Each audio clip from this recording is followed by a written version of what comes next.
बहुत ही आसान चैप्टर है, बहुत ही आसान जिसको कहते हैं। चैप्टर का क्या नाम है? चैप्टर का नाम है रोजगार और बेरोजगारी। ठीक है, आपका फेवरेट रोजगार और बेरोजगारी। बेरोजगारी की बात करें, उसको तो हम ना भी पढ़ें तब भी हम बहुत आराम से लिख सकते हैं, क्योंकि बेरोजगारी में सिर्फ हमें क्या पढ़ना है, बेरोजगारी क्या होती है, बेरोजगारी क्यों होती है, और बेरोजगारी का समाधान कैसे होगा, और क्या कहते हैं बेरोजगारी कितने प्रकार की होती है। तो बेरोजगारी में तो ये 4 मुद्दे मुझे पढ़ने हैं। बेरोजगारी की अगर बेटा मैं बात करूं, पहले मैं बेरोजगारी ही आपको बता देता हूं, क्योंकि ये टॉपिक बहुत ही ज़्यादा आसान है। मैं ना भी बताऊं तब भी आप इस टॉपिक को बहुत ही ईजिली कर सकते हो। अगर मैं आपसे पूछूं, अगर मैं बबीता आपसे पूछूं कि बेरोजगार आप किसको बोलोगे, तो आप जो है क्या बोलोगे? आवाज़ आ रही है आपको बबीता? नरेश बताइए जी, अगर मैं बोलूं आपसे कि बेरोजगार कौन है? सर बेरोजगार हर वो बंदा है हाँ जो कि दैनिक मजदूरी दर पर हाँ काम करने के लिए तैयार है, लेकिन उसको काम नहीं मिल रहा। ठीक है इसको जी। हम अनैच्छिक बेरोजगारी के नाम से भी जान सकते हैं। हाँ जी, जो हमने समष्टि अर्थशास्त्र के अंदर एक वर्ड हम यहाँ पे यूज़ कर रहे हैं, एक वर्ड हम यहाँ पे यूज़ कर रहे हैं, प्रचलित मजदूरी दर। प्रचलित मजदूरी दर, current wage rate. Current wage rate का क्या मतलब होता है? करंट वेज रेट का मतलब ये होता है कि भाई अभी जो किसी जैसे मान लो मैं कह रहा हूँ कि भाई कोई भी पोस्ट है, उसके लिए मुझे कितनी सैलरी मिल रही है, तो उस चीज़ को कहते हैं करंट वेज रेट। जैसे कि मान लो लाइक अगर मैं स्कूल में टीचर की जॉब करना चाहता हूँ, तो भाई उसकी सैलरी चल रही है मान लो 25,000 रुपये, तो ये 25,000 रुपये क्या कहलाएगी? ये 25,000 रुपये कहलाएगी प्रचलित मजदूरी दर।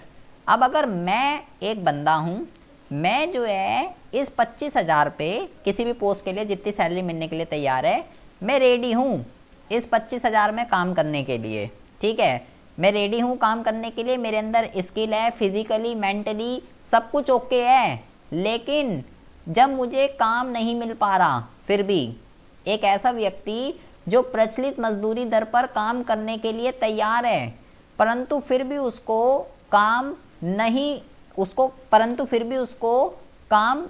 मिल पा रहा, तो ऐसे बंदे को हम क्या बोलते हैं? बेरोजगार कहते हैं, जो हमने समष्टि में अनैच्छिक बेरोजगार के अंदर भी पढ़ा है।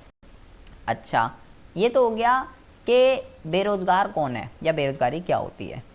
अगर मैं आपसे पूछूं बेरोजगारी क्यों होती है, कारण बताइए। कॉमन सेंस का क्वेश्चन है, 7वीं क्लास से आप 8वीं क्लास से बेरोजगारी पढ़ते आ रहे हैं, ना भी पढ़ाऊं, अगर मैं आप सबसे एक एक पॉइंट पूछता हूं, नंदनी जी आप बेरोजगारी के लिए किसको जिम्मेवार ठहराएंगे?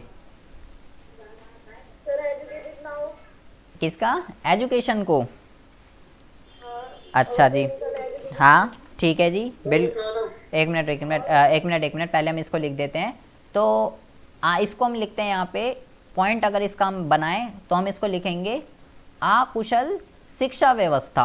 मतलब हमारा जो एजुकेशन सिस्टम है उसमें बोला भाई इसमें दिक्कत है। बोलिए सुभाष, आप अपना पॉइंट बताइए। सर जनसंख्या का अधिक होना। बिल्कुल सही बात। सबसे पहला और सबसे मेन जो जड़ है इसको है भाई जनसंख्या में तीव्र वृद्धि। सुरभि जी आप क्या विचार रखने पाएंगे जनसंख्या के बेरोजगारी के लिए? अच्छा, मैंने बेरोजगारी के टाइप नहीं पूछे हैं, मैंने बेरोजगारी के टाइप नहीं पूछे बेटा। मैं आपसे ये पूछ रहा हूँ कि मैं नल्ला हूँ, मैं बेरोजगार हूँ, तो इसका क्या रीज़न है, क्यों हूँ मैं नल्ला बेरोजगार, ये पूछा मैंने आपसे। अगर मैं आपको बोलूँ आपने 12th कर ली, आपने ग्रेजुएशन कर ली, आपको काम नहीं मिल रहा, तो किसको जिम्मेवार ठहराओगे इसके लिए? सरकार को तो ठहराओगे, गवर्नमेंट को तो ठहराओगे, लेकिन गवर्नमेंट के वो कौन कौन से फेलियर हैं जिसकी वजह से आपको काम नहीं मिल रहा, वही तो बताना है। हाँ जी बताइए दीपांशु। एक तो हो गया जी शिक्षा व्यवस्था, एक हो गया जनसंख्या, और बताइए जी, बताइए। हाँ जी, सर मैं बताऊं? हाँ बताओ बताओ ना। सर एक ना सर ये जो उद्योगीकरण सा आ रहा है ना, मशीन वाला। हम्म। अच्छा, औद्योगिकरण को नहीं, वो वाला पॉइंट नहीं बैठेगा भाई। सर अब बोलो। कुटीर उद्योग। है जी, हाँ बोलो। सर मैं बताऊं? नरेश आपने क्या बोला? सर कुटीर उद्योग है। हाँ जी, अगर देख सर मैं बताऊं? हाँ, एक है लघु लघु तथा कुटीर उद्योगों का अभाव, ये आप लिखेंगे यहाँ पे। इसका क्या मतलब होता है? लघु उद्योग कौन से होते हैं? हमने उद्योग वाले चैप्टर में पढ़ा था बेटा, ये श्रम प्रधान होते हैं। यहाँ पे मशीनों का नहीं, लेबर का ज़्यादा यूज़ होता है। तो देश में ये जितने होने चाहिए उतने है ही नहीं। अगर ये होते तो लोगों को काम धंधा मिलता। बोलिए पूजा जी, विचार रखिए अपने, किसको जिम्मेवार ठहराना है? धीमी आर्थिक विकास। चलिए जी, बहुत देख के तो नहीं बोल रही कहीं फर्रा चला रही है, पहले ही पॉइंट लिखा हुआ है धीमा। अरे नहीं सर, हाँ सर ये सारे जितने बोल रहे हो हाँ पता हाँ, है। धीमा विकास। सर आज अपने और तरफ से बोला था। और देखिए, और यहाँ पे एक लिखेंगे, और यहाँ पे एक लिखेंगे श्रमिकों की गतिशीलता। इसका क्या मतलब होता है? बहुत ही आसान है। मान लीजिए मैं दिल्ली का बंदा हूँ, ठीक है, मुझे टीचिंग की जॉब चाहिए। मुझे जॉब तो मिल रही है लेकिन मुझे मुंबई में मिल रही है। जॉब तो मिल रही है लेकिन मुंबई में। तो अगर मैं दिल्ली से मुंबई चला जाऊँ तो मैं रोज़गार में मिल जाएगा मेरे को। लेकिन अगर मैं जाना नहीं चाह रहा क्योंकि मुझे अपना घर छोड़ना पड़ेगा, वहाँ रहने के लिए किराया, फिर वहाँ का इन्वायरमेंट, कॉस्ट ऑफ लिविंग, ये सब, तो मैं जा ही नहीं रहा। मैं कह रहा हूँ छोड़ा था, दिल्ली में ही देखेंगे कहीं। तो श्रमिकों में गतिशीलता का अभाव है। गतिशीलता का मतलब होता है श्रमिक एक जगह से दूसरी जगह नहीं जाना चाह रहे। जॉब तो मिल रही है मुझे, मैं चाहूँ तो मुंबई जाके मैं हो जाऊँगा रोज़गार, लेकिन मैं जाना ही नहीं चाह रहा। सर हाँ जी, सर इसको संचार का अभाव भी आ जाएगा क्योंकि पता ही नहीं चलता कितने लोगों को नौकरी आई नहीं। नहीं, आज के टाइम में भाई संचार का अभाव नहीं है। आज तो भाई आपके हाथ में फ़ोन है, नेट है, आप गूगल पे डालेंगे 1 मिनट में जॉब्स, आपको जो भी चाहिए। संचार का नहीं भाई। हाँ सर ये 5 ही काफी है, फिर और भी बताओ? हाँ, काफ़ी है। करके बड़ा हो जाएगा। हाँ काफ़ी है ये बहुत। और एक सिंपल सा है, एक सिंपल सा है, एक यहाँ पे लिख लीजिए, क्या कहते हैं, संयुक्त संयुक्त परिवार प्रणाली, ठीक है, या संयुक्त परिवार प्रणाली अगर आप ना लिखना चाहें, संयुक्त परिवार प्रणाली करें तो यहाँ पे आसान सा एक लिख दीजिए। यहाँ पे आप एक आसान सा लिख दीजिए, यहाँ पे एक आसान सा लिख दीजिए, ये लिख दीजिए, कृषि कृषि एक मौसमी व्यवसाय। जनसंख्या का एक लार्ज पोर्शन अभी भी बेटा कृषि में लगा हुआ है। और कृषि क्या है? कृषि एक मौसमी व्यवसाय है, मतलब 6 महीना काम होगा, 6 महीना काम नहीं होगा। तो ये भी इसका एक रीज़न है। हाँ जी, तो तकनीक में परिवर्तन हो सकता है? किसमें तकनीक में परिवर्तन? नहीं, हाँ तो वो तो उसी ने बोला ना, औद्योगिकरण, उसकी वजह से नहीं होगा। औद्योगिकरण होता है लेकिन लॉन्ग रन में नहीं होगा, लॉन्ग रन में नहीं होगा। ये 6 रीज़न काफ़ी हैं, ये कोई ऐसा कोई तगड़ा क्वेश्चन भी नहीं है। तो भाई बेरोजगार क्या होता है? वो बंदा जो प्रचलित मजदूरी दर पर काम करने के लिए तैयार है, उसको बेरोजगार कहते हैं। बेरोजगारी के ये हमने रीज़न पढ़े, जनसंख्या, शिक्षा व्यवस्था, श्रमिकों में गतिशीलता, कृषि एक मौसमी व्यवसाय, ये कई सारे लघु और कुटीर उद्योगों का अभाव, ये कई सारे इसके रीज़न हैं। अच्छा जी, ये कई सारे इसके रीज़न हैं। तो अगर ये कई सारे इसके रीज़न हैं तो बेटा ओहो, अगर ये इसके कई सारे रीज़न हैं तो अगर मुझे इसको दूर करना है, बेरोजगारी को दूर करने के सुझाव, बेरोजगारी को दूर करने के सुझाव कैसे दूर होगी?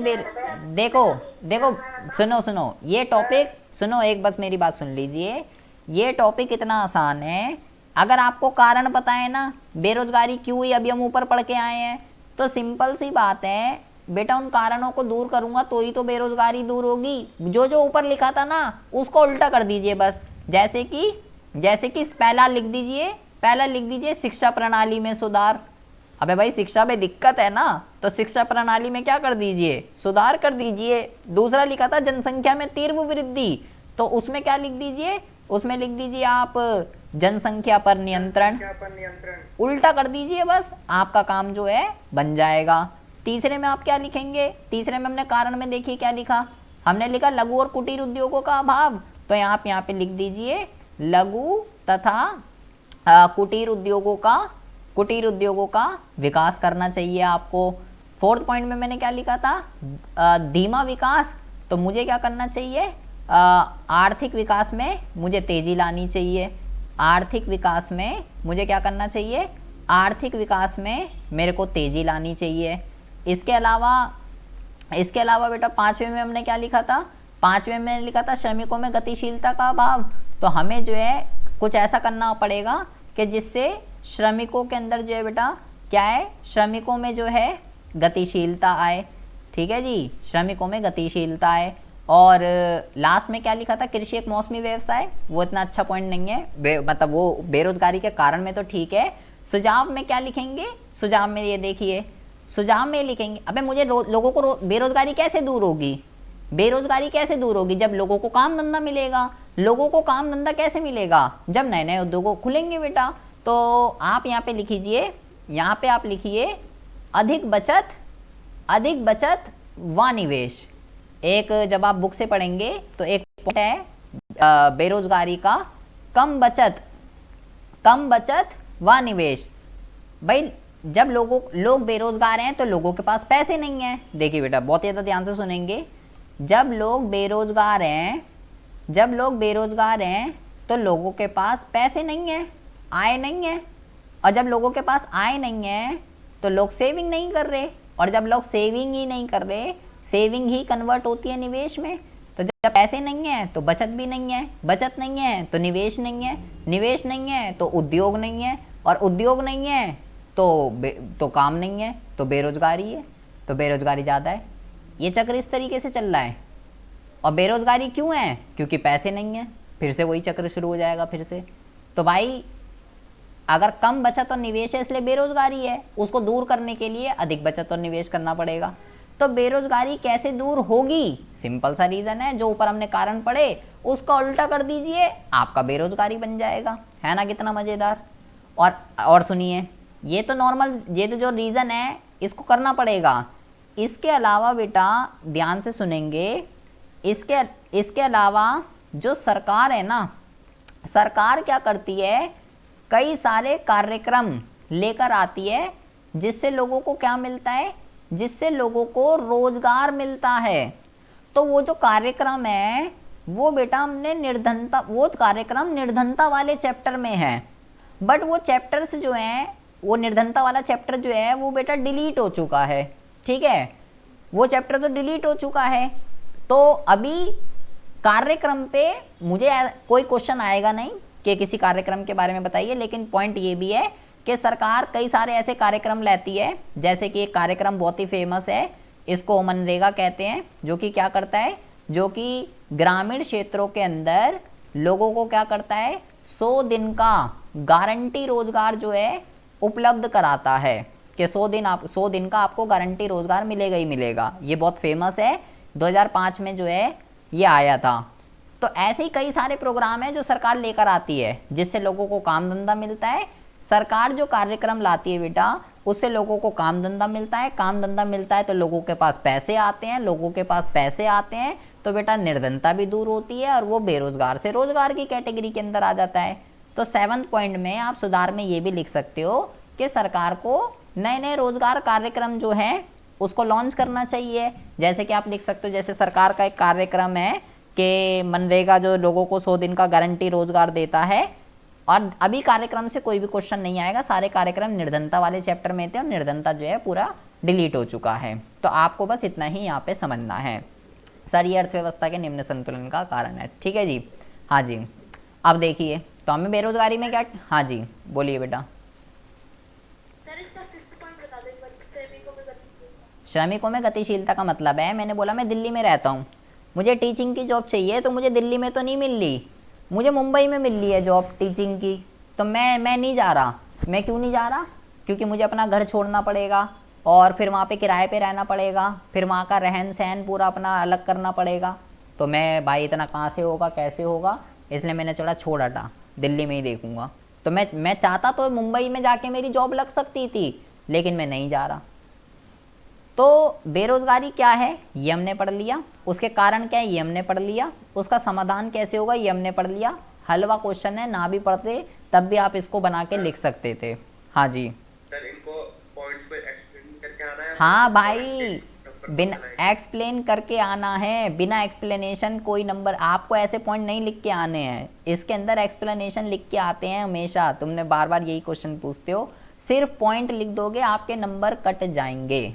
पॉइंट लिखने से नंबर कट जाएंगे बेटा, पॉइंट नहीं लिख के आने, पॉइंट के अंदर थोड़ा एक पॉइंट पे थोड़ा एक्सप्लेन कर दो और अच्छा सा रिवीजन हो जाएगा। आप खुद बताइए, थोड़ा ये भी बता दो कैसे मतलब एक्सप्लेन करना चाहिए। आप चलो नंदिनी, अगर मैं आपसे बोलूँ या आपने पॉइंट बताया कि भाई एजुकेशन में दिक्कत है, आप क्या लिखोगे नंदिनी इसके अंदर? मतलब लोगों के पास रोजगार ही नहीं है, पैसे ही नहीं तो वो पढ़ा नहीं पा रहे, और दूसरा लिंक भेज कर रहे हैं कि गर्ल्स को नहीं पढ़ाएंगे बॉयज को पढ़ाएंगे। और आप सबसे ऐसे भी लिख सकते हो, वो भी ठीक कह रही है, ये भी लिख सकते हो। देखो अंदर एक्सप्लेनेशन आप अपने शब्द के अंदर कुछ भी लिख सकते हो। भाई आप पहला लिखोगे बेरोजगारी का सबसे पहला और सबसे बड़ा रीजन, ऐसे खतरनाक खतरनाक वर्ड्स, ऐसे खतरनाक खतरनाक लाइंस आप जब स्टार्टिंग में लिखेंगे तो इम्प्रेशन पड़ेगा। बेरोजगारी का सबसे पहला और सबसे बड़ा रीजन अकुशल शिक्षा व्यवस्था है। इसमें क्या लिखेंगे आप? इसके अंदर ये लिखेंगे कि देश के अंदर जो है ना शिक्षा जिस तरीके की होनी चाहिए, सरकारी स्कूलों के अंदर जिस तरीके की शिक्षा उपलब्ध कराई जा रही है उसके अंदर भाई फॉल्ट है, जिसकी वजह से, या ये भी कह सकते हो कि हमारी जो शिक्षा है वो केवल लोगों को ये बताती है कि डिग्री कैसे मिलती है। हमारी शिक्षा व्यवस्था लोगों को ये नहीं सिखाती, छात्रों को ये नहीं सिखाती कि काम कैसे मिलता है। सिर्फ डिग्री उपाधि प्रेरक है हमारी शिक्षा व्यवस्था, काम प्रेरक नहीं है। काम कैसे मिलेगा ये नहीं बताते।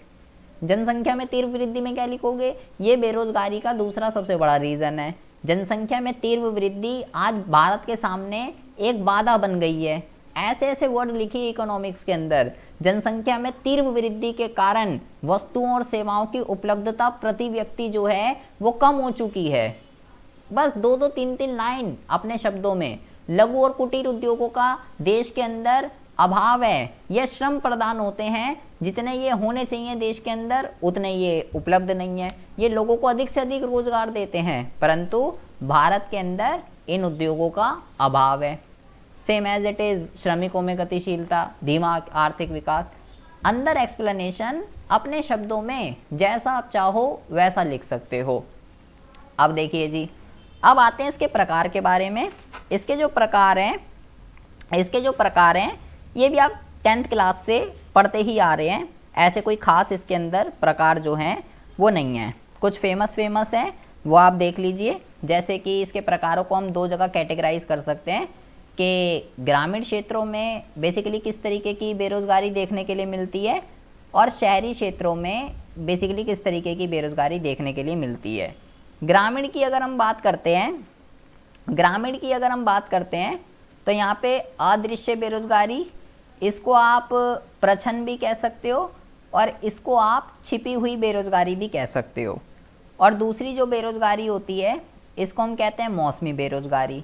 दोनों बेरोजगारियाँ आप पहले से ही पढ़ चुके हो, भली बात ही, ठीक है, इसको पढ़ाने की मुझे ज़रूरत नहीं है। अगर मैं मोहित आपसे पूछूं कि छिपी हुई बेरोजगारी क्या होती है, आपने पढ़ा है ये पहले भी, बताइए क्या होगी आपके अकॉर्डिंग? इसमें जो है एक ही काम में जो है 3-4 व्यक्ति लगे होते हैं। हाँ, और वो बेफालतू में लगे हुए हैं। भाई मान लीजिए एक खेत है, एक खेत में 5 बंदे लगे हुए हैं, 1 2 3 4 5, और पाँच बंदे मिलके कितनी प्रोडक्शन कर रहे हैं? 10 टन की। अगर मैंने 2 को हटा भी दिया, केवल 3 बंदे रहे, तो भी कितनी प्रोडक्शन हो रही है? 10 टन की। मतलब मुझे तो लग रहा है कि ये 2 बंदे काम कर रहे हैं, दूर से तो दिख रहा है ये काम में लगे हुए हैं, परंतु अगर इनको काम से हटा दिया जाए फिर भी उत्पादन पर किसी तरीके का कोई प्रभाव नहीं पड़ रहा। तो ऐसे बंदों को हम क्या कहते हैं? ऐसे बंदों को हम छिपी हुई बेरोजगारी के अंदर काउंट करते हैं। मतलब मुझे नहीं दिख रहे कि वो बेरोजगार हैं, लेकिन अगर एक्चुअल में हम देखें वो बेमतलब लगे हुए हैं, वहाँ ज़रूरत ही 3 बंदों की है। ऐसा बेसिकली कृषि के अंदर देखा जाता है। छिपी हुई बेरोजगारी मोस्टली कृषि के अंदर देखने के लिए मिलती है, लेकिन लेकिन ऐसा नहीं है कि किसी अदर सेक्टर में ना देखी जाए, वहाँ भी देखने के लिए मिल सकती है। ये बात ध्यान रखनी है आपको। छिपी हुई बेरोजगारी केवल कृषि में नहीं और भी जगह देखने के लिए मिल सकती है। क्वेश्चन आ गया था एक बारी, लेकिन मोस्टली कृषि में मिलती है, अदर सेक्टर में भी होती है। मौसमी आपको पता ही है, अबे भाई जिसका सीजनल काम है, जैसे कृषि, कृषि क्या सीजनल वो है बिजनेस, क्योंकि हर फसलें 12 महीने थोड़ी ना, कुछ फसलें गर्मियों में उगती हैं, कुछ फसलें सर्दियों में उगती हैं। अब किसी का एसी का काम है तो भाई गर्मियों में उसका काम है, किसी का हीटर का काम है तो भाई हीटर का काम है, या मान लो उसका रजाई गद्दे का काम है तो भाई उसका सर्दी का काम है। मतलब ऐसा काम जो 12 महीने का नहीं है भाई, कुछ टाइम होता है, कुछ टाइम बंदा खाली रहता है, कुछ टाइम बंदा रोजगार में रहता है, कुछ टाइम बेरोजगार। हाँ, ऐसे कामों को हम क्या कहते हैं, ऐसे कामों को हम जो है मोस्टली मौसमी बेरोजगारी में काउंट करते हैं। शहरों की अगर हम बात करें, शहरों में कौन कौन सी हमको देखने के लिए मिलती है? शहरों में हमको देखने के लिए मिलती है औद्योगिक बेरोजगारी और शिक्षित बेरोजगारी।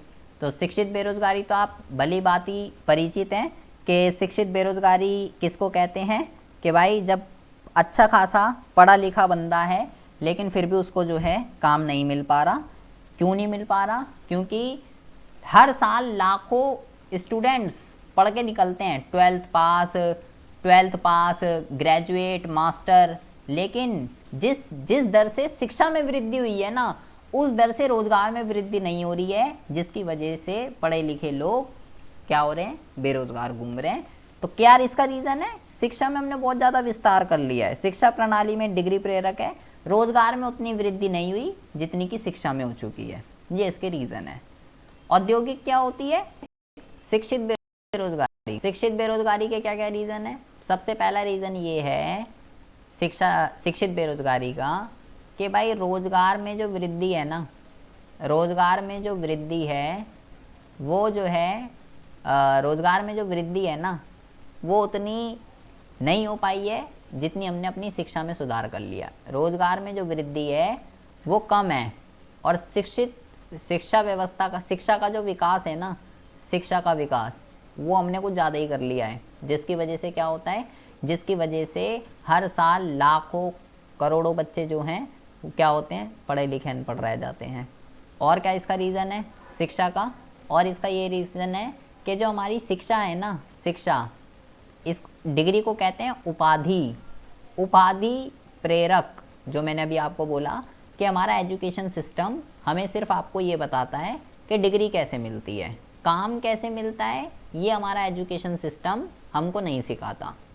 औद्योगिक बेरोजगारी क्या होती है जी? औद्योगिक बेरोजगारी वो होती है जो उद्योगों में देखने के लिए मिलती है।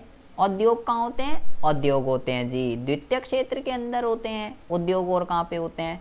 ये जो बेरोजगारी होती है ये मोस्टली बेटा अनस्किल्ड वर्कर के लिए होती है। मतलब उद्योगों में जो काम करते हैं ऐसे बंदे जहाँ प्रोडक्शन हो रही है वहाँ पर ये काम करते हैं बंदे, ठीक है जी। तो ये क्यों हो रही है, मतलब उद्योगों में क्यों हो रही है? इसके दो मेन बड़े रीज़न हैं। पहला है बेटा जनसंख्या।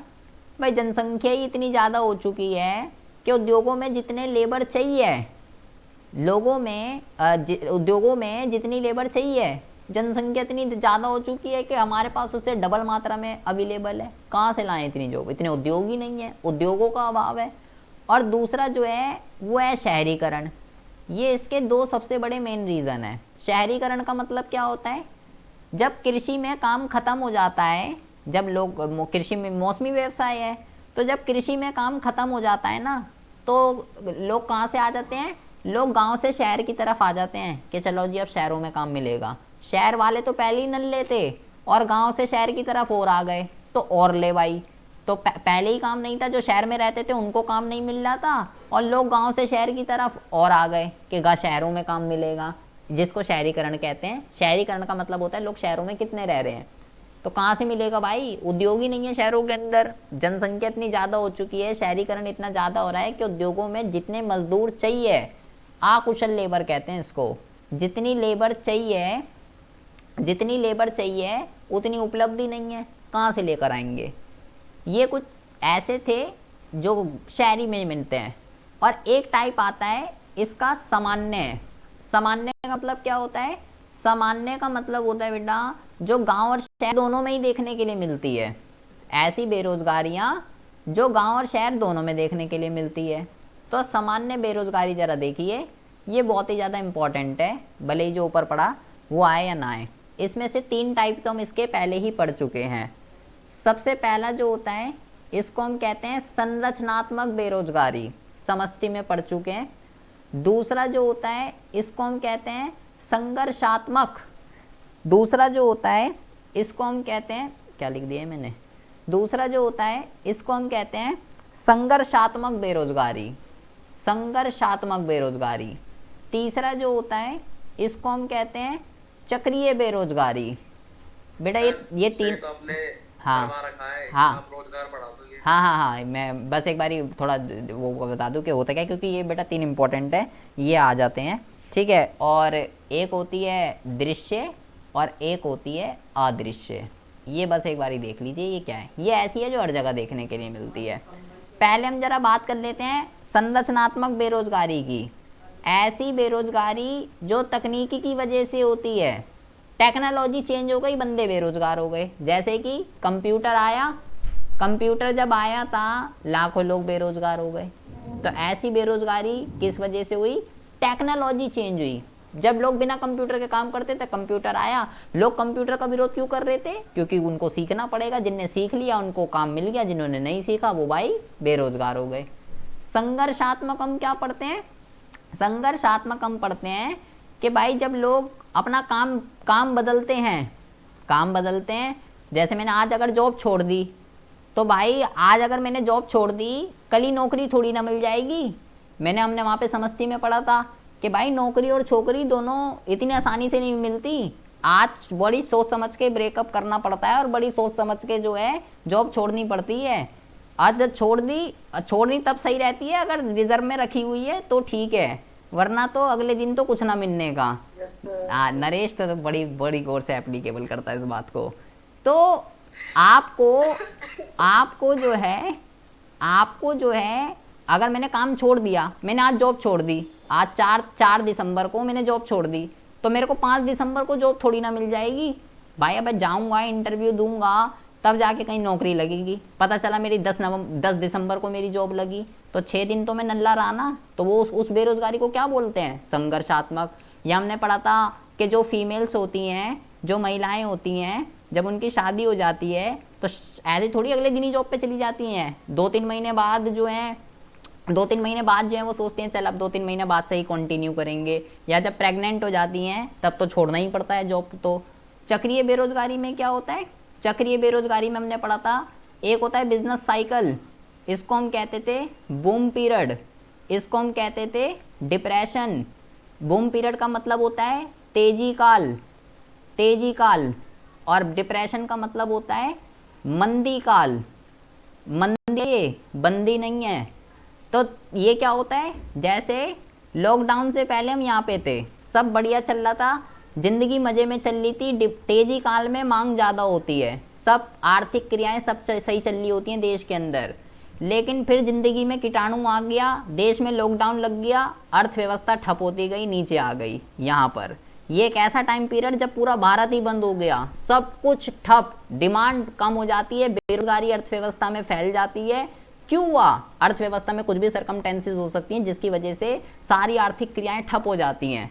लोग डिमांड नहीं करते क्योंकि लोगों के पास पैसे नहीं है। लोगों के पास पैसे क्यों नहीं होते? क्योंकि काम नहीं है। और लोगों के पास काम क्यों नहीं होता? कोरोना में लोगों को काम से क्यों हटाया गया? क्योंकि कंपनियां जो प्रोडक्ट बना रही थी उनके प्रोडक्ट नहीं बिक रहे, उनके पास सैलरी देने के लिए पैसे नहीं है, तो कहाँ से देंगे, इसलिए हटा दिया। तो भाई ऐसी बेरोजगारी को चक्रीय बेरोजगारी कहते हैं, जो अर्थव्यवस्था में तेजी काल और मंदी काल की वजह से होती है। दृश्य का मतलब क्या होता है? जो दिख रही है। जैसे एक बंदा ऑन एन एवरेज 8 घंटे काम कर सकता है, लेकिन उसको 4 घंटे ही काम मिल रहा है। तो भाई काम तो मिल गया, लेकिन केवल कितना मिला? केवल 4 घंटे। एक ऑन एन एवरेज एक बंदा 8 घंटे काम कर सकता है, लेकिन मिला केवल 4 घंटे। अदृश्य कौन सी होती है भाई? काम तो 8 घंटे ही मिला, ठीक है, काम तो 8 घंटे ही मिला, लेकिन उसको अपनी एजुकेशन और उसकी स्किल के अकॉर्डिंगली नहीं मिला। मतलब कि अगर मैं तुम्हारे स्कूल में गार्ड बन जाऊं तो फिर कैसा रहेगा?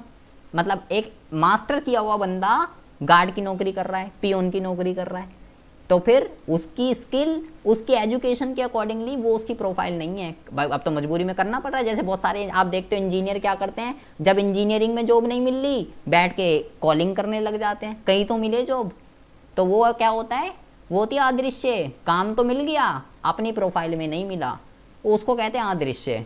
ये कुछ टाइप। हाँ हाँ, एक बार बोलो, अनम्यूट करो जरा।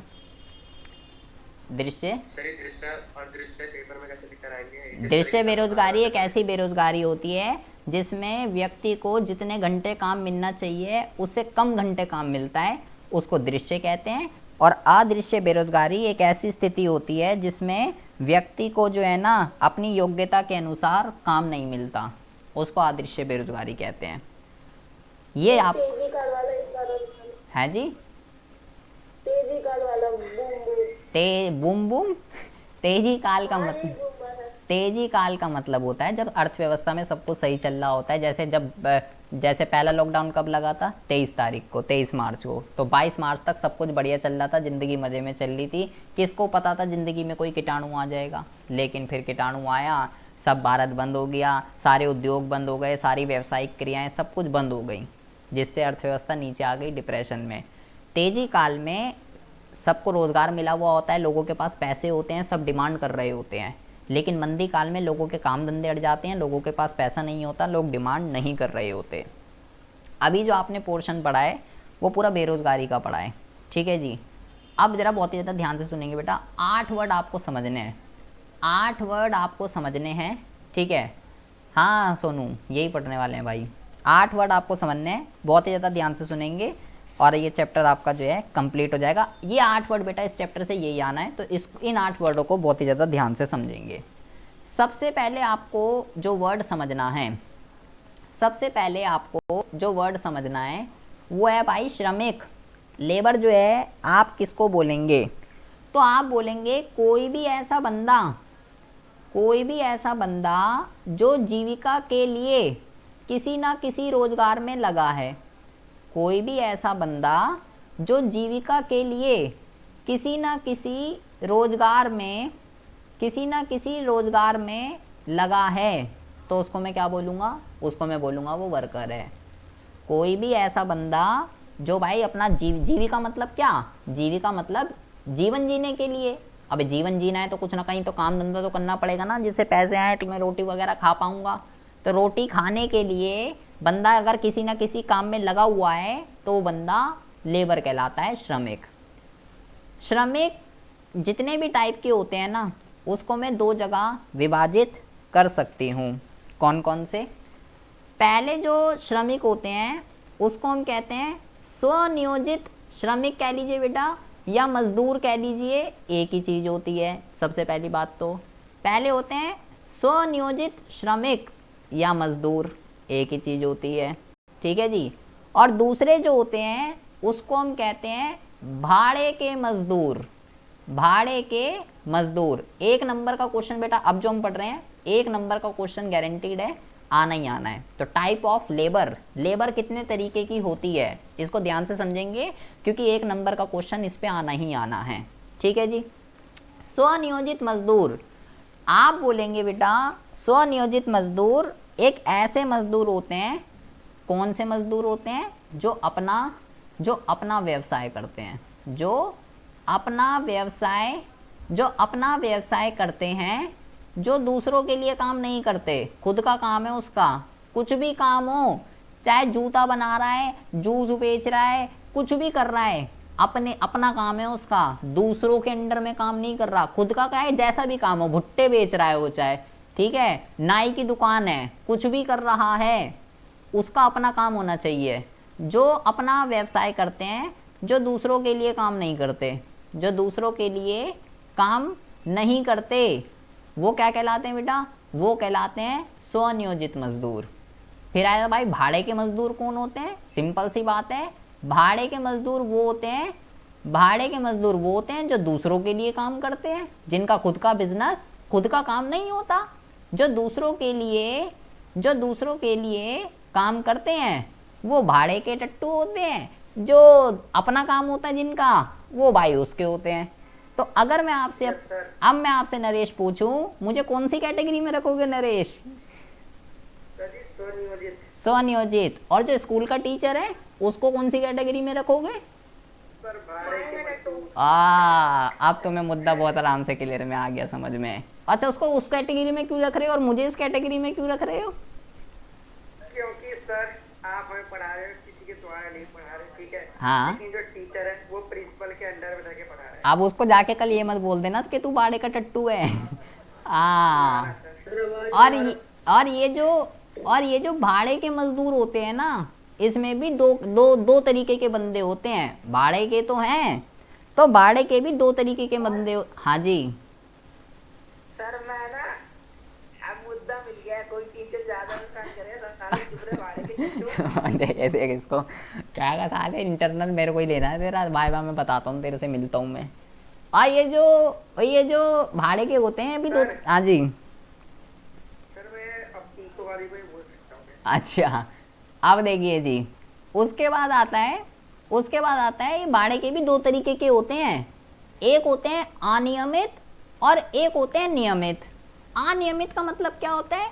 अनियमित का मतलब होता है जिनका बेटा 12 महीने का काम नहीं है, जिनका 12 महीने का काम नहीं है। मतलब एक तो इनका 12 महीने का काम नहीं है, और ये जो है ना प्रतिदिन वाला काम करते हैं। मतलब रोज की दिहाड़ी होती है इनकी। वो जैसे घर वगैरह बनाते हैं ना, ये मजदूर लेबर को हायर करते हैं, हाँ भाई तेरी एक दिन की दिहाड़ी कितनी है? वो बोलता है जी मेरी तो 300 रुपये 400 रुपये लूंगा, एक दिन काम कराया अब जा, तेरा मेरा रिश्ता खत्म। प्रतिदिन क्या लेते हैं ये? प्रतिदिन की मजदूरी होती है इनकी। और इनको तो वो जो जैसे घर वर कई बनते हैं, तो उनको तो एक दिन काम करा, तेरे से बेलदारी करवानी है, ईंट उठवानी है, रे वो उठवाना है, तो वो कौन से होते हैं? वो अनियमित होते हैं। 12 महीने का काम थोड़ी है, एक दिन कराया चल भाई जा। अच्छा जी। और इनको जो है ना, हाँ जी सर ये मौसमी बेरोजगारी वालों से मैच करता है ना? ये वाला हाँ। नहीं, मौसमी व्यवसाय नहीं बेटा, ऐसा कुछ क्या है देख बेटा। वो तो कृषि जो है वो तो बेटा अपना काम है। कृषि तो अपना काम है, आप दूसरों के लिए काम थोड़ी कर रहे हो। ये है कृषि। मतलब अगर किसी किसान ने किसी और को हाँ, अगर हायर कर लिया तो हाँ फिर तो हो जाएगा। और इनको जो है ना सामाजिक सुरक्षा का लाभ नहीं मिलता। अब आप बोलोगे भाई ये सामाजिक सुरक्षा क्या होती है? तो इसका मतलब होता है पीएफ, पेंशन, ठीक है, पीएफ, पेंशन, ग्रेजुइटी, ये सब क्या होते हैं? इनको सामाजिक सुरक्षा कहते हैं। तो ऐसे मजदूरों को क्या सामाजिक सुरक्षा मिलेगा? नहीं। अच्छा जी। अब टीचर को तो मिलता है लेकिन तो वो इस कैटेगरी के हैं, नियमित वाले। इनका काम 12 महीने का होता है, ठीक है जी। और ये प्रतिदिन की मजदूरी नहीं होती इनकी महीने की होती है। और इनको सामाजिक सुरक्षा के लाभ मिलते हैं। इनको सामाजिक सुरक्षा के लाभ, पीएफ, पेंशन, ये मिलते हैं इनको। और मालिक की जो है ना पक्की लिस्ट में होते हैं इनका नाम। यहाँ पे आप लिखेंगे स्थायी सूची पर इनका नाम होता है। स्थायी सूची पर इनका जो नाम है वो होता है। ऐसे ही नहीं जब मर्जी निकाल दिया। तो भाड़े में भी कौन से भाड़े, अब टीचर को किस में रखोगे? नियमित वाले में या अनियमित वाले में नरेश? भाड़े में भी दो तरीके के हैं। नियमित सर। हाँ तो तू, नियमित। हाँ अब बोलियो नियमित का है तू? नियमित है बेटा तू। अच्छा, तो ये 1 नंबर का है, ये 1 नंबर का। लेकिन इसमें एक बहुत ही इंपॉर्टेंट टर्म आपको जरा समझनी है बेटा। हमने पढ़ दिया कि भाई मजदूर कौन, लेबर कौन होती है, स्वनिज वो कौन होते हैं, भाड़े के कौन होते हैं। और भाड़े में भी दो तरीके के हैं जी। अब बेटा बहुत ही ज़्यादा ध्यान से आपको सुनना है। एक वर्ड हम यहाँ पे लिखने जा रहे हैं, बहुत ही ज़्यादा ध्यान से ज़रा आपको समझना है। जो टर्म अभी आपने समझी है, ये टर्म का नाम है अनियमितीकरण।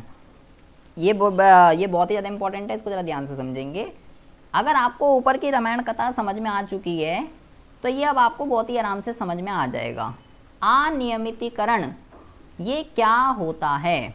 अनियमितीकरण देखिए जी, आपने मजदूरों के टाइप पढ़े कि भाई स्वनियोजित मजदूर होता है, अनियमित मजदूर होते हैं, नियमित मजदूर होते हैं, आपने सब पढ़ लिया। तो बेटा ध्यान से सुनिए, जब लोग अनियमितीकरण क्या होता है, जब जो स्वनियोजित वाले जो मजदूर होते हैं ना, स्वनियोजित वाले मजदूर, स्वनियोजित वाले मजदूर और नियमित वाले मजदूर, जब स्वनियोजित वाले मजदूर और नियमित वाले मजदूर, इन दो कैटेगरी के बंदे जब अपना काम धंधा छोड़कर किस कैटेगरी में चले जाते हैं, अनियमित वाली कैटेगरी में चले जाते हैं, अनियमित मजदूर वाली कैटेगरी में चले जाते हैं, तो उस स्थिति को क्या कहते हैं, मतलब जब यहाँ से मजदूरों की संख्या घटने लगती है और यहाँ मजदूरों की संख्या बढ़ने लगती है, तो इस स्थिति को क्या कहते हैं, अनियमितीकरण। जब अर्थव्यवस्था के अंदर स्वनियोजित और नियमित मजदूरों की संख्या घटती है और अनियमित की बढ़ती है, तो इसको क्या बोलेंगे, अनियमितीकरण। अच्छा जी, ठीक है, अनियमितीकरण इसको बोलेंगे। एक नंबर का लेबर का टाइप आ सकता है, और अनियमितीकरण क्या होता है, लेबर का टाइप आए या ना आए, अनियमितीकरण एग्जाम के अंदर जरूर आना है। अच्छा जी, ठीक है, आना है। अब हम बात करते हैं, एक टर्म का नाम है जिसको कहते हैं जॉबलेस ग्रोथ। जॉबलेस ग्रोथ क्या होती है, बहुत ही इजी और बहुत ही हलवा। जॉबलेस ग्रोथ हिंदी में इसको कहते हैं नौकरी रहित समृद्धि। नौकरी रहित समृद्धि क्या होती है, देखो ये दो वर्ड से मिलकर बना है, एक है जॉबलेस और दूसरा है ग्रोथ।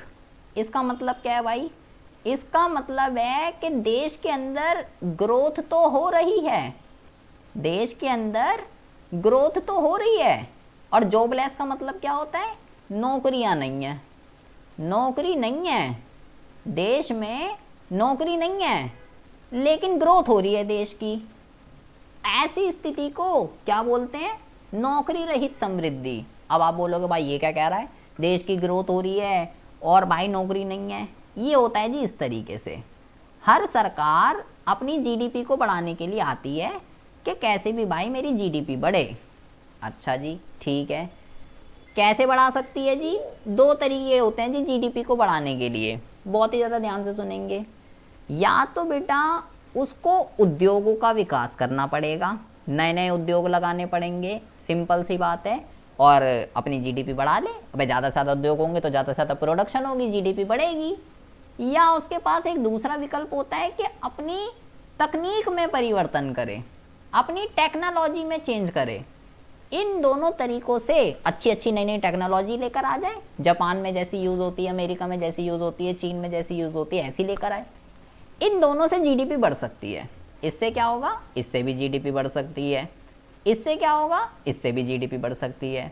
सरकार का उद्देश्य है अपनी जीडीपी को बढ़ाना। कैसे बढ़ाना वो सरकार के ऊपर डिपेंड करता है।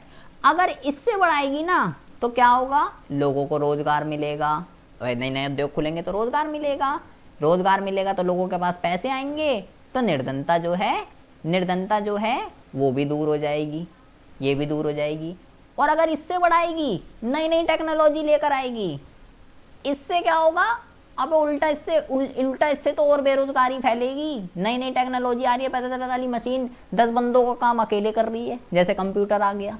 निर्धनता दूर नहीं होगी और निर्धनता फैलेगी इससे, तो और निर्धनता फैलेगी इससे, लेकिन ये तो होगा, लेकिन जीडीपी तो बढ़ेगी ना। तो अगर सरकार इस ऑप्शन को छोड़ दे, ऐसे नहीं करना मेरे को विकास, और इस ऑप्शन को अपना ले, टेक्नोलॉजी में चेंज करूंगी और अपनी जीडीपी को बढ़ाऊंगी, तो ऐसी स्थिति को जॉबलेस ग्रोथ कहते हैं। जॉबलेस ग्रोथ का मतलब है कि जब सरकार अपनी जीडीपी को बढ़ाने के लिए तकनीक में परिवर्तन कर देती है, जिससे रोजगार के अवसरों में तो कोई भी वृद्धि नहीं होगी, उल्टा और उल्टा बेरोजगारी फैलेगी। नई नई टेक्नोलॉजी लेके आ रही है सरकार, तो जो मशीन है वो 10 की जगह एक अकेला काम कर देगी। तो ऐसी स्थिति को क्या कहते हैं, जॉबलेस ग्रोथ कहते हैं। बताइए वरुण जी, कुछ समझ में आ रही है या ऊपर से जा रही है? वरुण जी हो यहाँ पर? सर आपने रिकॉर्ड कर रखा है? हाँ रिकॉर्ड हो रही है। हाँ हाँ सर ये समझ तो आ रहा है, लेकिन ऐसा लग रहा है मुझे बहुत सारा छूट रहा है हमारा। अभी तो मैंने कुछ पढ़ाया नहीं, अभी तो मैंने सिर्फ ये पूछा आपसे कि समझ में आ रही है या ऊपर से जा रही है, मैंने तो ये पूछा आपसे। बहुत बढ़िया आ रही है सर, तो आपके जैसा कोई समझाता है क्या? अच्छा अब बात करते हैं, ये बेटा बहुत इंपॉर्टेंट है, एक नंबर का 1000 बारी पूछा गया है ये। इसको कहते हैं, इसको कहते हैं व्यावसायिक ढांचा। ये ना एक एक नंबर के पॉइंट ऑफ व्यू से इसमें कई सारी टर्म्स हैं जो बहुत ज़्यादा इंपॉर्टेंट है। व्यावसायिक ढांचा ये क्या होता है भाई, ये हम पहले चैप्टर में भी पढ़ चुके हैं लेकिन आपको याद नहीं है। स्वतंत्रता प्राप्ति के समय भारतीय अर्थव्यवस्था, वहाँ भी ये टॉपिक था। सीधा सीधा इसका मतलब ये होता है बेटा, एक अर्थव्यवस्था में 3 क्षेत्र होते हैं। पहला है प्राथमिक क्षेत्र, दूसरा है द्वितीयक क्षेत्र, तीसरा है सेवा क्षेत्र या तृतीयक भी कह सकते हो। तो व्यावसायिक ढांचा आपको क्या बताता है, सिर्फ एक नंबर का पूछेगा आपसे कि व्यावसायिक ढांचा आपको क्या बताता है। व्यावसायिक ढांचा आपको ये बताता है बेटा कि जनसंख्या का कितना प्रतिशत लोग किस क्षेत्र में कार्य कर रहे हैं, किस क्षेत्र में कार्य कर रहे हैं उसको कहते हैं। जैसे कि हम अगर स्वतंत्रता प्राप्ति की बात करें तो हम पढ़ते हैं 72% जनसंख्या कृषि में लगी हुई थी भाई, 18% यहाँ लगी हुई थी और 12% यहाँ लगी हुई थी, ये हमने पढ़ा ना। तो इसको हम क्या बोलेंगे, इसको हम बोलेंगे व्यावसायिक ढांचा। ये एक नंबर में बहुत बारी एग्जाम में पूछा जाता है। जनसंख्या का कितना परसेंट लोग अर्थव्यवस्था के किस क्षेत्र में कार्य कर रहे हैं, प्राइमरी में कितना कर रहे हैं, सेकेंडरी में कितना कर रहे हैं और सर्विस में कितना कर रहे हैं, सर्विस में कितना कर रहे हैं, उसको हम क्या कहते हैं, उसको हम कहते हैं व्यावसायिक ढांचा। ठीक है जी, ये हो गया आपका। अभी रह गया सोनू, अभी बता रहा हूँ। अब जरा बहुत ही ज़्यादा ध्यान से सुनेंगे बेटा।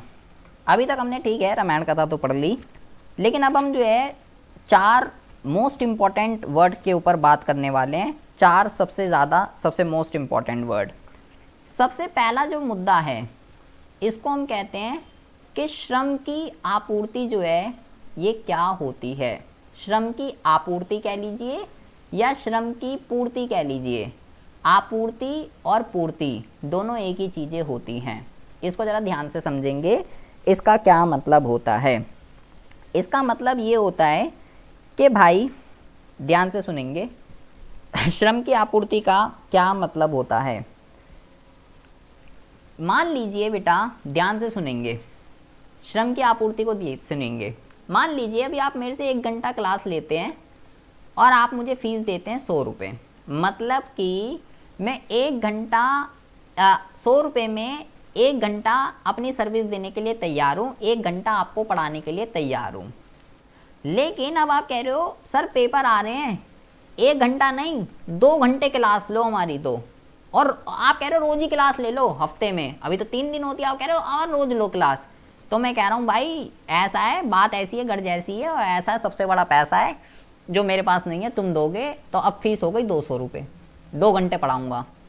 तो इसको क्या हुआ, मैं 100 रुपये क्या है, 100 रुपये है मजदूरी और ये क्या है, ये घंटे।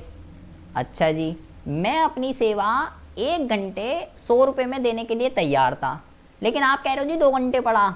मालिक भी कहता है ओवर टाइम कर ले, आजा 8 घंटे की तो ड्यूटी है, 10 घंटे कर ले तो इतने पैसे दूंगा। हर जगह होता है बेटा, ज़्यादा काम करेगा ज़्यादा पैसे दूंगा मैं। अब आप कह रहे हो 2 घंटे पढ़ा दो, मैंने क्या 200 रुपये लूँगा। तो इसको क्या हुआ, इसका मतलब क्या हुआ, मैं 200 रुपये में 2 घंटे सर्विस देने के लिए तैयार हूँ। तो इस चीज़ को क्या बोलेंगे, इस चीज़ को जो है ना श्रम की आपूर्ति कहते हैं। हम यहाँ पे अर्थ लिखते हैं कि श्रम की आपूर्ति का अर्थ क्या होता है। तो आप यहाँ पे लिखेंगे, आप यहाँ पे लिखेंगे कि इसका अभिप्राय श्रम की, इसका अभिप्राय श्रम की वह मात्रा से है जिसे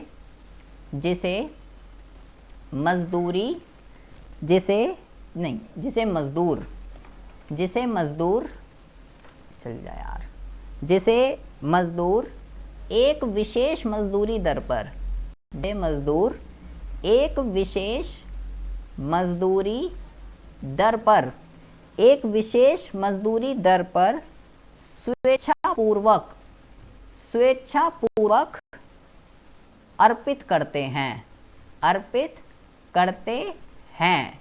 ये इसका मीनिंग है। इसका क्या मतलब हुआ, ये जो है ना ये एक विशेष मजदूरी दर, मतलब अगर आप मुझे 100 रुपये दोगे तो मैं 1 घंटा पढ़ाऊंगा, 200 रुपये दोगे तो 2 घंटा पढ़ाऊंगा, 300 रुपये दोगे तो 3 घंटा पढ़ाऊंगा।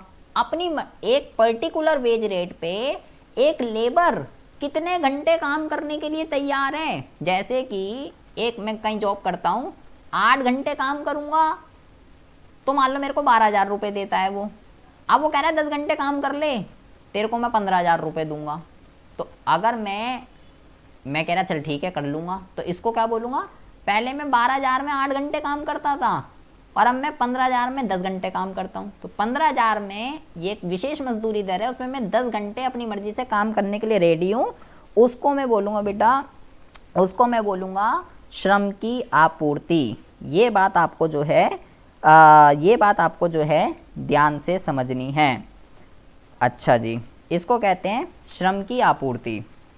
आपको ध्यान रखना है, आपको ध्यान रखना है, क्या कहते हैं, ठीक है, ये हो गई श्रम की आपूर्ति, पहला वर्ड। अब हम बात करते हैं दूसरे वर्ड की, इसको कहते हैं श्रम बल। श्रम बल जो है ये क्या होता है, श्रम बल क्या होता है, तो सिंपल सी बात है, श्रम बल का मतलब होता है बेटा वो सारे के सारे बंदे जो रोजगार में लगे हुए हैं और वो सारे के सारे बंदे जो बेरोजगार हैं लेकिन काम देख रहे हैं। रोजगार और बेरोजगार में लगे लोगों की संख्या को श्रम बल कहते हैं। अगर मैं बोलूं एक अर्थव्यवस्था में 100 बंदे हैं, ठीक है, 100 बंदे हैं, 20 तो काम करना ही नहीं चाहते, मतलब जो वॉलेंट्री हैं, स्वेच्छा से बेरोजगार हैं, वो तो करना ही नहीं चाहते।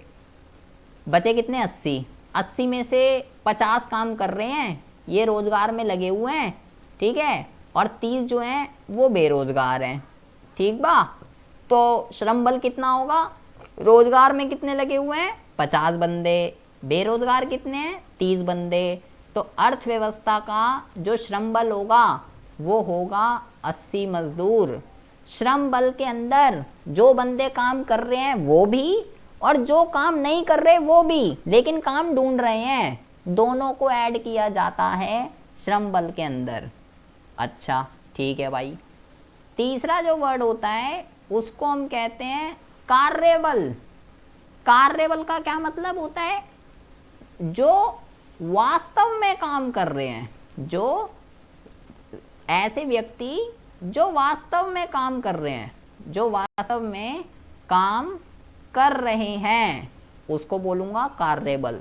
100 बंदे थे एक अर्थव्यवस्था में, 20 तो करना ही नहीं चाहते, 50 कर रहे थे, 50 रोजगार में लगे हुए थे, एंड 30 जो हैं वो बेरोजगार थे, ठीक है भाई, 30 बेरोजगार थे। तो यहाँ पे अर्थव्यवस्था का कार्यबल कितना होगा बेटा, 50 जो है अर्थव्यवस्था का कार्यबल होगा। एक्चुअल में काम करने वाले लोगों की संख्या, इसमें नल्लों को काउंट नहीं किया जाता, जो काम ढूंढ रहे हैं वो कौन है, वो श्रम बल है। 3 वर्ड आपने पढ़े हैं, बहुत ही ज़्यादा इंपॉर्टेंट है, गोल कर पी जाइएगा, श्रम की पूर्ति, श्रम बल और कार्यबल। अच्छा जी ठीक है। अगली टर्म है बेटा सहभागिता। सहभागिता की दर, वेरी इजी वेरी सिंपल।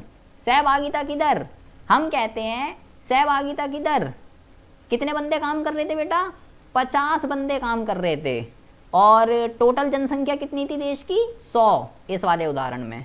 तो प्रतिशत निकाल देता हूँ मैं इसका, याद ले, 100 से 100 कट गया, 50%।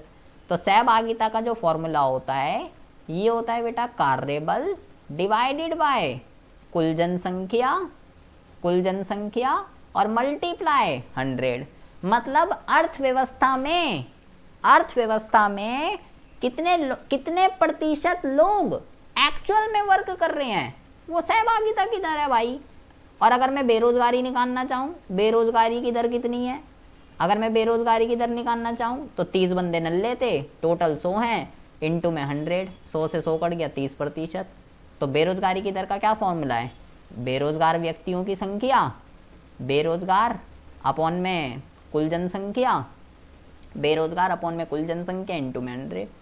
तो सहभागिता की दर बेटा बहुत बारी पूछा जाता है। कितने प्रतिशत लोग एक्चुअल में वर्क कर रहे हैं? सहभागिता की दर। कितने प्रतिशत लोग बेरोजगार हैं? बेरोजगार की दर। कार्यबल लोगों की संख्या बता रहा है, ये संख्या बताता है, ये प्रतिशत बताता है। ये बात आपको जो है बेटा ध्यान से समझनी है। अच्छा जी, आपने बेटा पढ़ा श्रम की पूर्ति, श्रम बल, कार्यबल, सहभागिता की दर। अब जरा बहुत ही ज़्यादा ध्यान से आपको जरा समझना है। अब हम एक टर्म पढ़ने जा रहे हैं जिसका नाम है बेटा, जिसका नाम है अनौपचारिकताकरण। अनौपचारिकताकरण जे का होता है। अब ये समझिए जरा, अनौपचारिकताकरण, अनौपचारिकताकरण का क्या मतलब होता है? देखिए जी, अनौपचारिकताकरण का मतलब ये होता है, आपको पहले इसको समझने के लिए ये समझना पड़ेगा, जो लोग काम करते हैं ना, जिस भी सेक्टर के अंदर काम करते हैं, वो बेटा सेक्टर दो तरीके का होता है। पहला जो होता है इसको कहते हैं संगठित क्षेत्र, और दूसरे जो होते हैं उसको हम कहते हैं असंगठित क्षेत्र। संगठित क्षेत्रों को आप औपचारिक भी कह सकते हो और असंगठित क्षेत्रों को आप अनौपचारिक भी कह सकते हो। अच्छा जी, किसको औपचारिक कहते हैं और किसको अनौपचारिक कहते हैं ये समझ लीजिए बेटा। पहले असंगठित जो है किसको कहते हैं? असंगठित, जिसमें बेटा 10 से ऐसी कोई भी ऑर्गेनाइजेशन जिसमें 10 से कम लोग जो हैं, जिसमें 10 से कम लोग काम कर रहे होंगे, जिसमें 10 से कम लोग जो है काम करते हैं, उसको संगठित कहते हैं। ठीक है। और निजी सेक्टर, सरकारी नहीं, निजी, प्राइवेट वाला, और जिसमें बेटा 10 से ज़्यादा काम करते हैं, जिसमें 10 से ज़्यादा काम करते हैं, जिसमें 10 से ज़्यादा काम करते हैं, उसको बेटा संगठित कहते हैं। चाहे वो सरकारी हो, चाहे वो प्राइवेट कंपनी हो, चाहे वो सरकारी हो, दोनों। 10 से ज़्यादा लोग काम कर रहे हैं उस कंपनी में तो वो संगठित है, 10 से कम काम कर रहे हैं तो वो बेटा असंगठित है। तो मुद्दे का नाम क्या है? अनौपचारिकताकरण। तो ध्यान से सुनिए, जब बेटा यहाँ से लोगों की संख्या घटती है और यहाँ से लोगों की संख्या बढ़ती है, मतलब जब लोग संगठित क्षेत्र से परिवर्तित होकर असंगठित क्षेत्र की ओर जाते हैं, इट्स कॉल्ड अनौपचारिकताकरण। जो संगठित क्षेत्र में काम करते हैं उसको संगठित क्या कहते हैं?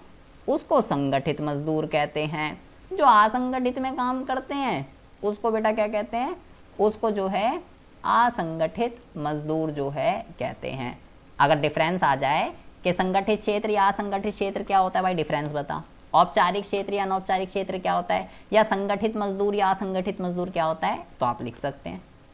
इनको बेटा इनको जो है सामाजिक सुरक्षा का लाभ मिलता है, इनको पीएफ पेंशन वगैरह इनको मिलता है। इनको बेटा किसी तरीके का लाभ जो है वो नहीं मिलता है। जिसमें 10 से ज़्यादा काम करते हैं वो संगठित, जिसमें 10 से कम काम करते हैं। जब संगठित के अंदर लोगों की संख्या घटती है और असंगठित में बढ़ती है, उसको अनौपचारिकताकरण कहते हैं। औपचारिकताकरण, अनौपचारिकताकरण, श्रम की पूर्ति, श्रम बल, कार्यबल और सहभागिता मोस्ट इंपॉर्टेंट इस चैप्टर के हॉट टॉपिक हैं। इससे गारंटीड क्वेश्चन है, एग्जाम में आना ही आना है, और इस चैप्टर से कुछ भी नहीं आना है। हाँ जी।